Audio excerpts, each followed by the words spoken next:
ഈ യാത്ര കഴിഞ്ഞ് വരുന്ന വഴിയാണ് എനിക്കറിയാം എൻ്റെ പ്രിയ സുഹൃത്തുക്കൾ വഴിയരികിൽ എന്നെ കാത്തു നിൽപ്പുണ്ടാവുന്നു. ആ പ്രതീക്ഷ തെറ്റിയില്ല. ഞാൻ വന്നു. അവരെ വളരെ ദൂരം അവിടെ നിന്ന് അവരെ സ്ഥിരമായി കാണുന്ന ആ രണ്ട് വളവുകളിൽ ഞാൻ ശരിക്കും നോക്കിയത്. അങ്ങനെ നോക്കി പ്രതീക്ഷയോടുകൂടി ഒരു സ്ഥലത്തേക്ക് നിർത്തി. അപ്പോൾ എൻ്റെ പ്രിയ സുഹൃത്തുക്കൾ 3 പേര്, അവർ 3 പേര് അവിടെ ഉണ്ടായിരുന്നു. ഓടി അടുത്ത് വന്നു. അവർ എപ്പോഴും അങ്ങനെയാണ്, ചില ശബ്ദങ്ങളൊക്കെ പുറപ്പെടുവിക്കും, വളരെ ബഹളങ്ങൾ കാണിക്കും, ചാടി പുറത്ത് കയറും. എൻ്റെ വസ്ത്രങ്ങളൊക്കെ ചിലപ്പോൾ ഇവർ ചാടി കയറി ചീത്തയാക്കാറുണ്ട്. എന്നാലും പ്രശ്നമില്ല. ചെറിയൊരു ഫുഡാണെങ്കിലും ഈ മഴക്കാലമായതിനാൽ അവർക്ക് ഭക്ഷണങ്ങൾ ആരും കൊടുക്കുന്നില്ല. ഒട്ടുമിക്ക വീടുകളിലും ഇപ്പോൾ മതിലുള്ള വീടുകളായതുകൊണ്ട് ഇവർക്ക് ഭക്ഷണം മതിലിനിപ്പുറത്ത് നിന്ന് ആരും ഇട്ട് കൊടുക്കത്തില്ല. പ്രതീക്ഷിച്ചിരിക്കാൻ ആരുമില്ല. അപ്പോൾ ഭക്ഷണം കിട്ടാതെ വന്നപ്പോൾ വളരെ വിഷമത്തിലാണ് ഇവർ. ചില ദിവസങ്ങളിൽ എനിക്ക് സമയം കിട്ടുന്നത് പോലെ ഞാൻ നല്ല ഭക്ഷണം, ചോറും അതുപോലുള്ള ഭക്ഷണങ്ങളൊക്കെ ഞാൻ പാക്ക് ചെയ്തവർക്ക് കൊണ്ടു കൊടുക്കാറുണ്ട്. അതവർ സന്തോഷപൂർവ്വം കഴിക്കാറുണ്ട്. സ്ഥിരമായി കഴിക്കുന്നതുകൊണ്ടാവാം എന്നെ പ്രതീക്ഷിച്ചപ്പോഴും ഇവരിങ്ങനെ കാത്തു നിൽക്കും. പക്ഷേ ഞാൻ യാത്ര കഴിഞ്ഞ് വരുന്ന വഴിയായതുകൊണ്ട് ഇവർക്ക് കരുതിയിരുന്നത് നല്ല പാർലയുടെ ബിസ്ക്കറ്റാണ്. ഇവർക്ക് ബിസ്ക്കറ്റ് എന്ന് പറയുമ്പോൾ വളരെ ലോക്കലായിട്ടുള്ളതൊന്നുമല്ല. ഇവർ വളരെ ഹാപ്പി ആയിട്ടിരിക്കാൻ പറ്റിയത് എന്തെങ്കിലും കൊടുക്കണം കേട്ടോ അവർക്ക്. നമ്മൾ ഭക്ഷണം കൊടുത്തില്ലെങ്കിൽ ഞാൻ ചില രാത്രികളിൽ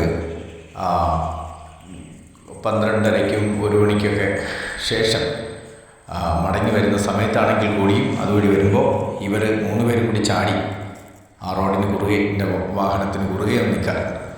ഒരു സന്തോഷമാണ്.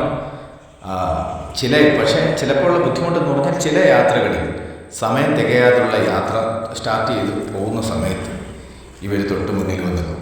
പിന്നെ അവരോട് യാത്ര പറഞ്ഞ് കൊഞ്ചിച്ചിട്ടൊക്കെ നമുക്ക് പോകാൻ കഴിയും. അങ്ങനെ ഒരു ബുദ്ധിമുട്ടുള്ളൂ. വേറെ ഒരു തരത്തിലുള്ള ബുദ്ധിമുട്ടുമില്ല. തെരുവിലുള്ളവർക്ക് പ്രതീക്ഷിക്കാനൊരു വീടോ അല്ലെങ്കിൽ കിടക്കാനൊരു സംവിധാനമോ വീടോ ഭക്ഷണമോ ആരെങ്കിലും സ്ഥിരമായി ഭക്ഷണം ഇന്ന വീട്ടിൽ നിന്ന് എനിക്ക് ഭക്ഷണം തരും എന്ന് പ്രതീക്ഷിക്കാനൊരാരുമില്ലാത്ത ഈ ഭൂമിയിൽ പാവപ്പെട്ട ഇവരൊരു, സത്യം പറഞ്ഞാൽ വളരെ ഒരു സങ്കടം തന്നെയാണ് ഇവരുടെ ജീവിതം. അവർക്ക് ആരും കൊടുക്കാനില്ല. പിന്നെ മനസ്സാക്ഷിയുള്ള കുറച്ച് പേരുണ്ട് കേട്ടോ. മനസ്സാക്ഷിയുള്ള ചില വീട്ടുകാരുണ്ട്, ചില മനുഷ്യപ്പെട്ടുള്ള ചില സഹോദരങ്ങളുണ്ട്. എനിക്കറിയാം ഇവർക്കൊക്കെ ഭക്ഷണം കൊടുക്കുന്ന ചില ചേട്ടന്മാരുണ്ട്, ചില ചേച്ചിമാരുണ്ട്. മെഡിക്കൽ സ്റ്റോറിലൊക്കെ പോകുന്ന ഡ്യൂട്ടിക്ക് പോകുമ്പോൾ വഴിവെക്കിൽ ഇവരെ കാണുമ്പോൾ ഭക്ഷണം സ്ഥിരമായി കൊടുക്കാറുള്ളൊരു ചേച്ചി ഉണ്ടായിരുന്നു. അപ്പോൾ ഇവരൊക്കെ ഭക്ഷണം ചിലരൊക്കെ കൊടുക്കുന്നുണ്ട്. അത് തന്നെ നമുക്ക് വലിയൊരു സന്തോഷമാണ്. അല്ലാത്ത സമയങ്ങളിൽ അത് അവരും ഡെയിലി കൊടുക്കത്തില്ല. നമുക്ക് രാവിലെയോ ഉച്ചയ്ക്കോ ഒരു നേരത്തെ ഭക്ഷണം കുറയുമ്പോഴുള്ളൊരു വിശപ്പുണ്ടല്ലോ. പലപ്പോഴും 100 പേരെ ഊട്ടിയില്ലെങ്കിലും ഒരു കവർ ബിസ്ക്കറ്റ് കൊണ്ട് സാധാരണക്കാരായ കുറച്ച് പേരെ, ഇവരെ പോലുള്ള സുഹൃത്തുക്കളെ ഊട്ടാൻ കഴിയുന്നു, ഭക്ഷണം കൊടുക്കാൻ കഴിയുന്നു എന്ന് പറയുമ്പോൾ വേറെ ഒന്നുമല്ല. നമ്മൾ പോവുകയും വരികയും ചെയ്യുമ്പോൾ നമ്മളെ പ്രതീക്ഷിക്കാൻ ഒരു ഇവരെ പോലുള്ളവരുണ്ടെന്ന് പറഞ്ഞാൽ വലിയൊരു സന്തോഷമാണ്. ഒരു ദിവസം ഞാൻ വന്നപ്പോൾ ഈ ബ്ലാക്ക് ഉണ്ടല്ലോ, ഞാനിപ്പോൾ ഭക്ഷണം കൊടുത്തുകൊണ്ടിരിക്കുന്നു, ഇവൻ ഈ ബ്ലാക്ക് ഒരു ദിവസം ഈ മഴ തുടങ്ങുന്നതിന് ഒരാഴ്ച മുമ്പ് ക്ഷീണിച്ച് കിടപ്പായിരുന്നു കേട്ടോ. വളരെ വിഷമത്തോടുകൂടിയാണ് പോയത്. അങ്ങോട്ടും പോകുമ്പോൾ ക്ഷീണിച്ച് കിടപ്പായിരുന്നു. എന്നെ കണ്ടിട്ട് വളരെ സങ്കടത്തോടുകൂടിയാണ് പോയത്. ഞാൻ ഹോസ്പിറ്റലിൽ ചെന്നിട്ട് ഡോക്ടറോട് പറഞ്ഞു, ഈ കാര്യം പറഞ്ഞു വയ്യാതെ കിടക്കാണ് എന്ന് തോന്നുന്നു, ശാരീരികമായ ബുദ്ധിമുട്ടിലുണ്ടെന്ന് പറയുന്നപ്പോൾ ഡോക്ടർ പറഞ്ഞു അങ്ങനെയാണെങ്കിൽ നമുക്ക് ചെന്ന് കാണാം, മരുന്ന് കൊടുക്കാം, കടിക്കുമോ എന്നൊക്കെ ചോദിച്ചു. തെരുവിലെ പാവങ്ങളല്ലേ. അപ്പോൾ ഈ സുഹൃത്തുക്കളെ എന്തായാലും നമുക്ക് സംരക്ഷിക്കാം. ഞാൻ സംരക്ഷിക്കും കേട്ടോ. കിട്ടുന്ന സമയങ്ങളിലൊക്കെ ഭക്ഷണം കഴിച്ചു ചെന്ന് കിടത്തെ.